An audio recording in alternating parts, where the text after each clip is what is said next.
கூலி படத்தோட ஒரு ஃபர்ஸ்ட் ரிவ்யூ வெளிவந்திருக்கிறது. அந்த ஃபர்ஸ்ட் ரிவ்யூ என்ன சொல்கிறார்கள்? அந்த ரிவ்யூ மூலமாக என்ன பேசியிருக்கிறார்கள்? கூலி படம் எந்த அளவுக்கு ஒரு படமாக மாறியிருக்கிறது என்பதை தான் நம்ம இந்த வீடியோல பேசப் போறோம். இந்த ரிவ்யூ படம் வந்த பிறகு, பார்த்த பிறகும் உங்களுக்கு அது எந்த அளவுக்கு சூட்டபிள் ஆகுதோ தெரியல. ஆனா இந்த ரிவ்யூ எந்த அளவுக்கு உண்மையா இருக்க போறதும் நமக்கு தெரியல. இது ஃபர்ஸ்ட் ரிவ்யூயாக இருக்குமா என்ற நம்பிக்கையில் தான் நான் இந்த ரிவ்யூ உங்களுக்கு சொல்கிறேன். வாங்க ஃப்ரெண்ட்ஸ், வீடியோக்குள்ள போலாம். ஒருத்தர் மேல நீங்க விசுவாசம் காட்டுறதுக்காக இன்னொருத்தரையும் அசிங்கப்படுத்துறீங்க. அனைவருக்கும் வணக்கம். கூலி படத்தோட ஃபர்ஸ்ட் ரிவ்யூ, அதாவது இந்த படம் கிட்டத்தட்ட அமெரிக்காவில் 2 பில்லியன் மேல வசூல் அடிச்சிருக்கு. நம்ம நாட்டு பணத்திற்கு நிச்சயம் 19 கோடி 18 கோடி அளவிற்கு இந்த படம், அந்த அளவிற்கு இந்த படம் ரிலீஸுக்கு முன்னாடியே இந்த அளவுக்கு வசூல் சாதனை படைத்திருக்கிறது. அதுவும் முதல் முறையாக, அதுவும் அமெரிக்காவில் இந்த படம் தான் முதல் முறையாக வசூலில் நம்பர் 1 இடத்தையும் இந்த படத்துல வந்து நிச்சயம் ரஜினிகாந்துக்கு ரொம்ப கம்பேக்காக தான் கொடுத்திருக்கான்னு சொல்றாங்க.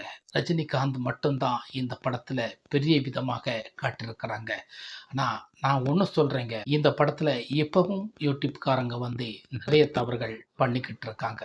காரணம், இந்த கூலி படத்தோட நிறைய பில்டப்கள் கொடுத்துட்டு இருக்காங்க. நான் சொல்றேன், ரொம்ப பில்டப் கொடுக்காதீங்க.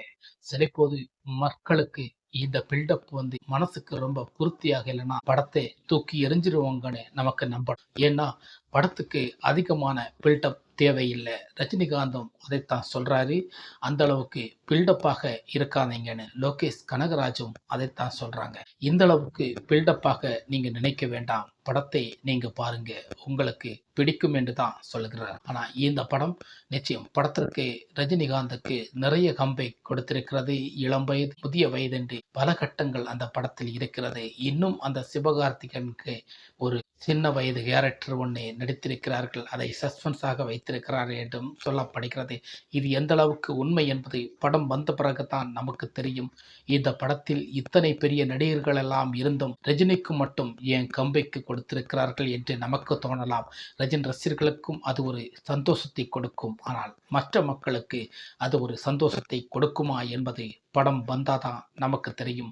இந்த கூலி படத்தில் ரஜினிகாந்த் ரொம்ப வித்தியாசமான ஒரு விதத்தில் பண்ணியிருக்கிறார் என்று சொல்கிறார்கள். அதே போல் கலாநிதி மாறனும் இந்த படத்தில் உள்ள சில ஸ்டில்லுகள் எல்லாம் வெளியிடுறாங்க. இதுதான் ஓப்பனிங். அதாவது ரஜினிகாந்த் மனைவியான லதாவும் கூட சொல்லியிருக்காங்க, ஃபர்ஸ்ட் 5 நிமிடம் காட்சிகளை நீங்கள் விட்டுடாதீங்க. அந்த 5 நிமிடம் காட்சி உங்களுக்கு ரொம்ப ஒரு எஃபர்ட்டை கொடுக்கும். படத்தை பார்ப்பதற்கும் ஒரு உற்சாகத்தை கொடுக்கும். அந்த 5 நிமிடம் காட்சி நமக்கு பெரிய ஒரு விசித்திரமான ஒரு காட்சியாக அவங்க எடுக்கப்பட்டிருக்கான்னு சொல்ல வர்றாங்க.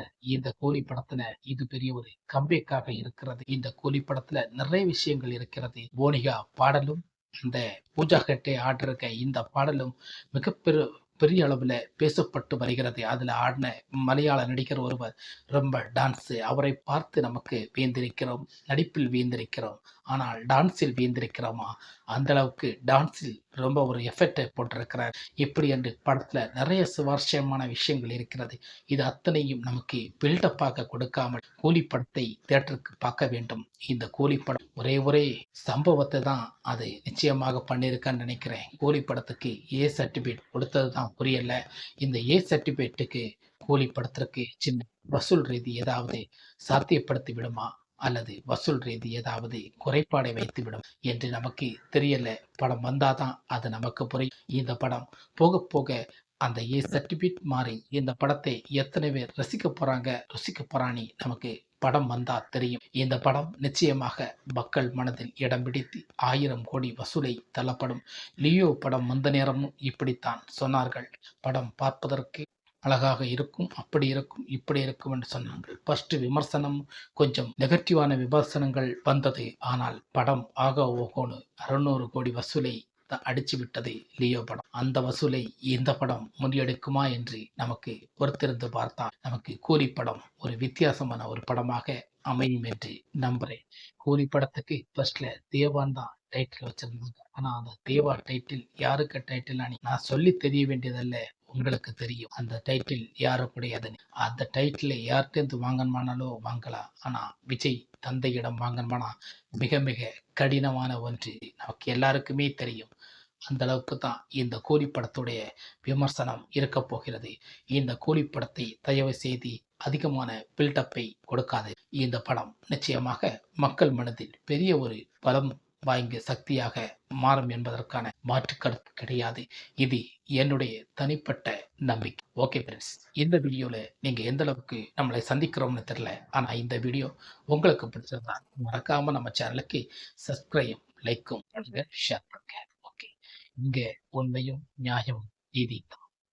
வணக்கம். ஒருத்தர் மேல நீங்க விசுவாசம் காட்டுறதுக்காக இன்னொருத்தரையும் அசிங்கப்படுத்துறீங்க. சாட்டை எடுத்து நாட்டை திருத்து